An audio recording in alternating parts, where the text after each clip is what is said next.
Cupcake खाना तो सबको आता है लेकिन बनाना किसी किसी को आता है। अच्छा, आज मैं आप सबको ना एक बहुत ही अच्छी सी बात भी बताऊंगी और कपकेक भी साथ ही साथ हम बनाना सीखेंगे और वो भी बहुत ही अच्छे तरीके से मेरे स्टाइल में। अस्सलाम वालेकुम, welcome back to Ayesha kitchen corner. और आज आप सबका बहुत सारा वेलकम है।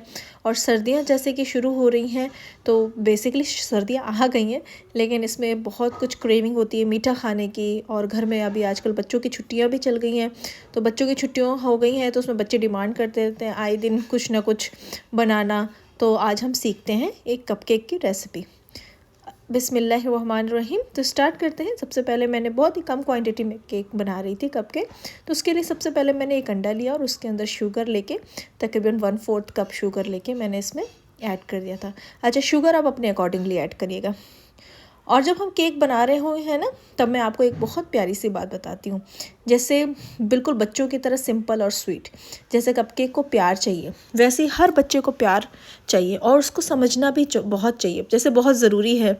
जैसे जब हम कपकेक बनाते हैं उसमें मैदा, कोको पाउडर और शुगर, इन सब चीज़ों को मिक्स करते हैं, तो हर चीज़ का अपना एक रोल होता है।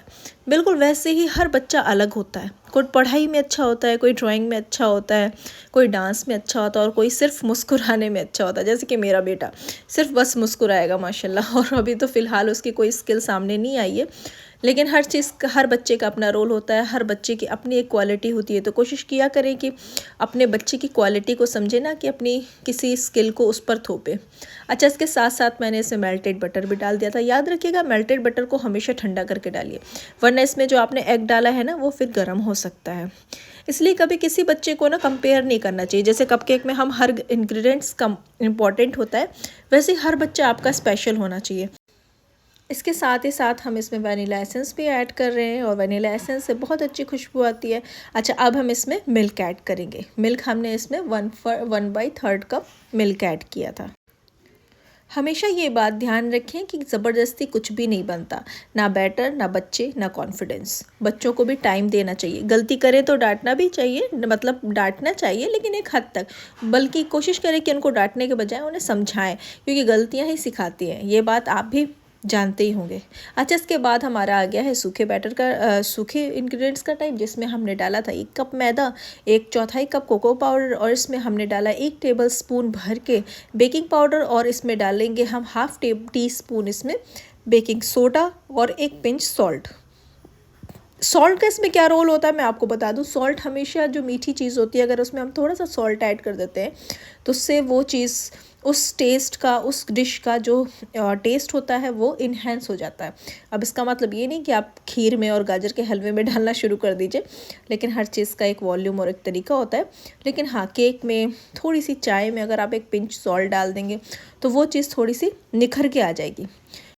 इसके बाद हम सारी चीज़ों को एक साथ छान लेंगे एक साथ ही इसको।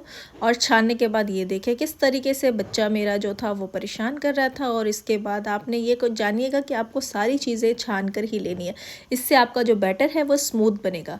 और ये देखें किस तरीके से मेरी फूड़ बनती हुई है। अच्छा, अब इसके बाद जो हमने लिक्विड बैटर बनाया था और सॉलिड बैटर बनाया था, उसको हम क्या करेंगे, बैटर को एक साथ हम इसमें मिक्स कर देंगे। मिक्स करते वक्त आप ये याद रखिएगा कि आपने बैटर को बिल्कुल हल्के हाथ से इसमें स्पैचुला चलाना है, ठीक है।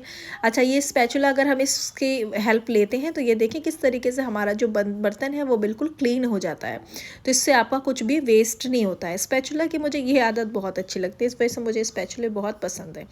अच्छा, इसके बाद ये देखिए हमने इस तरह से बैटर बना लिया है और इसमें एक बहुत ही मैजिक इंग्रेडिएंट्स भी ऐड होगा जो कि बहुत ही ज़बरदस्त बनता है। वो केक को चार चांद लगा देता है, चाहे आप उसे कपकेक में डालें, चाहे आप उसे केक में डालें। अगर आप चॉकलेट का कोई भी केक बना रहे हो तो अगर ये आप एक छोटे से इंग्रेडिएंट्स डाल देते हैं तो उससे टेस्ट बहुत इन्हेंस होता है। इसमें हमने डाली है कॉफ़ी। कॉफ़ी को हम गर्म पानी में मेल्ट करके और इसे हम डाल देंगे। अच्छा, आपने ये नोटिस किया होगा कि मैंने जो बैटर बनाया था जो सॉलिड था, उसमें मैंने मैदे के साथ साथ एक और चीज़ डाली थी, वो था मिल्क पाउडर। मिल्क पाउडर बिल्कुल ऑप्शनल है, लेकिन मैंने इसमें डाला था तकरीबन 2 टेबल स्पून। अगर आप इस तरह से डाल देते हैं तो आपका जो केक है वो बहुत, मतलब वो ज़्यादा टेस्टी बनता है और थोड़ा थोड़ा उसमें ना मिल्क का टेस्ट आता है, लाइक जैसे एक चॉकलेटी टेस्ट भी, एक मिल्क का टेस्ट भी। तो इस तरीके से देखिए गर्म पानी के साथ आपने ये कॉफ़ी को मेल्ट कर लेना है और इसमें ही इसे डाल देना है। तो इससे एक तो आपका बैटर स्मूथ हो जाएगा, दूसरा आपके जो केक है उसको चार चांद लग जाएगा। और ये देखें इस तरीके से फिर आपको हल्के हाथ से इसे पूरा सारा चला लेना है। और ये देखें कि ये कितना ज़बरदस्त सा बन गया है बैटर। अच्छा, बैटर की जो कंसिस्टेंसी है वो बिल्कुल ऐसी ही होनी चाहिए। इसमें अभी मैं थोड़ा सा पानी और ऐड करूँगी, फिर आपको दिखाती हूँ। ये देखें तकरीबन इसमें मैंने जो पानी ऐड किया होगा वो 1/3 पानी ऐड किया होगा। तो इतना पानी आपने बाद में ऐड करना है। ये बाकी आप अपने से मेज़रमेंट करें, क्योंकि ये हर बैटर का अलग वो होता है, तो आपकी कितनी थिकनेस है। लेकिन हाँ, बैटर की जो कंसिस्टेंसी है वो इतनी होनी चाहिए जिसके साथ ही हमारा जो केक है वो सॉफ्ट एंड स्पंजी बनेगा। हमेशा सही कपकेक हो या केक हो, उसकी जो पहचान होती है वो ये होती है कि आपका केक अगर जालीदार बना है तो इसका मतलब कि आपके केक में अगर जाल पड़ रहा है तो इसका मतलब कि आपका केक परफेक्ट बेक हुआ है और इसका जो बैटर बनाया था आपने वो बिल्कुल परफेक्ट बनाया। तो इन चीज़ों का ख्याल रखते हुए आप हमेशा केक बना सकते हैं। अच्छा, स्टार्टिंग में मुझसे भी केक नहीं बनता था, लेकिन जैसे जैसे मैं प्रैक्टिस कर रही हूँ वैसे वैसे मुझसे केक अच्छा बनने लगा है। तो आप कोशिश किया करें कि केक को प्रैक्टिस करें। 1-2 बार में ख़राब होगा लेकिन इंशाल्लाह फिर सही हो जाएगा। अच्छा, अब हम बैटर को ना कपकेक में डालेंगे, मतलब इसके मोल्ड में हम ऐड करेंगे। लेकिन देखिए कपकेक का हर कप का साइज़ अलग होता है, लेकिन सबको बराबर बराबर बैटर मिलता है ना, तो इस तरीके से सबको बराबर बराबर प्यार मिल रहा है। बच्चे भी ऐसे ही होते हैं, कोई जल्दी सीखता है, कोई धीरे से सीखता है, कोई थोड़ा थोड़ा सीखता है, कोई देर से। लेकिन इसका मतलब ये नहीं कि कोई कम है या कोई ज़्यादा, सबको बस थोड़ा थोड़ा इनकरेजमेंट चाहिए होता है। एक छोटी सी गुड जॉब या तुम कर सकते हो, इस तरीके से आप कहें। जब भी बच्चा छोटा सा छोटा अगर कुछ भी अचीवमेंट करे, आप बोले गुड जॉब, ग्रेट जॉब, आप कर सकते हो, गुड, आपने उसको इनकरेज करना है। बच्चे के लिए ये मैजिक वर्ड्स होते हैं, हमेशा याद रखिएगा। कभी भी आप मतलब बच्चे को डिसअपॉइंट नहीं करना है, आपने बच्चे को किसी तरह से डीमोटिवेट नहीं करना है। आपने बच्चा कोई छोटा सा अगर बच्चा लाइक अगर कुछ उठा के भी आपके पास लेके आ रहा है ना, लाइक आपके पास ग्लास भी लेकर आ रहा है एक छोटा सा, तो आपने उससे बोलना है गुड जॉब, या आपने बहुत अच्छा करा, या बेटा आप कर सकते हो। इससे आप यकीन करें बच्चे का कॉन्फिडेंस बहुत अच्छा होता है।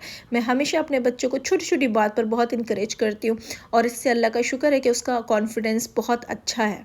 तो इस वजह से, क्योंकि वो लोगों के सामने जाने में शर्माता नहीं है, लोगों से बात करता है, लोगों से नॉर्मल रहता है, इसलिए लोग मुझे मतलब इसके लिए लोग मुझे अप्रिशिएट करते हैं कि आपने अपने बच्चे को इस तरह से रखा है कि बच्चा सबके साथ रहता है। तो अगर आप इस तरह से छोटी छोटी बातों और बच्चे को डांटेंगे, बच्चों को बोलेंगे ये आपने गलत किया है, तो उससे कहीं ना कहीं बच्चे का कॉन्फिडेंस लेवल बिल्कुल लो हो जाता है और बच्चे सबके सामने जाने में शाई होते हैं, डरते हैं। मैंने बहुत सारे बच्चों को देखा है जिन्हें बच्चों का कॉन्फिडेंस बिल्कुल कम हो जाता है। मैं किसी के बच्चे को जज नहीं करना चाहती, लेकिन ऐसा होता है कि बच्चे फिर कहीं ना कहीं डिसअपॉइंट होने लगते हैं। अच्छा, अब मैं प्री हीटेड अवन को मैंने 180 डिग्री पे प्री हीट किया था और अब इसको हम कप केक डाल रहे हैं अवन में। जैसे वेट और पेशेंस के साथ, अब हमें वेट और पेशेंस रखना है। अच्छा, बच्चों के साथ भी आपने पेशेंस रखना है, पेशेंस बहुत ज़रूरी है। हर चीज़ तुरंत परफेक्ट नहीं होती। जैसे कि कप केक को बेक में टाइम लगेगा ना, जैसे तकरीबन इसे मैंने 7 मिनट बेक किया था, वैसे ही सपने भी धीरे धीरे पूरे होते हैं। बस ज़रूरी है कि आपने उनका साथ देना है, उन्हें सुनना है और अब उन पर यकीन रखना है। सबसे ज़्यादा ज़रूरी यकीन रखना है। और ये देखें कि ये कितना परफेक्टली बिल्कुल बेक होकर निकल आए हैं और हमारा कपकेक बिल्कुल तैयार है। तो बिल्कुल ऐसे सॉफ्ट, स्वीट और प्यार से भरे हुए, बिल्कुल बच्चों की तरह। तो याद रखिए, अगर हम बच्चों को प्यार और टाइम और अंडरस्टैंडिंग देंगे तो वो भी ज़िंदगी में कुछ बहुत मीठा बनाकर दिखाएंगे। तो याद रखें, आपने इसी तरीके से बच्चों को ट्रीट करना है। और अगर आपको मेरी ये वीडियो पसंद आई हो तो लाइक, कमेंट, शेयर ज़रूर करिएगा और मेरी ये बात सुनकर आपने स्माइल ज़रूर करना है। और इस वीडियो को आगे शेयर करें अपनी फैमिली मेम्बर्स को, अपने सिस्टर्स को, अपने इन लॉस में आप शेयर करें, उन्हें भी बताएं। हो सकता है कहीं ना कहीं बच्चा इस तरीके से ट्रीट हो रहा हो, तो हो सकता है शायद आपके शेयर से एक बच्चे की ज़िंदगी बन जाए। और अगर किसी बच्चे की ज़िंदगी आपके एक शेयर से बनती है तो आपको पता है कि कितना आपको सवाब मिलेगा। तो आप इस वीडियो को ज़रूर शेयर करिएगा, लाइक करिएगा, कमेंट करिएगा और अपनी राय ज़रूर दीजिएगा कि आप मेरे इस टॉपिक पर आप क्या सोचते हैं।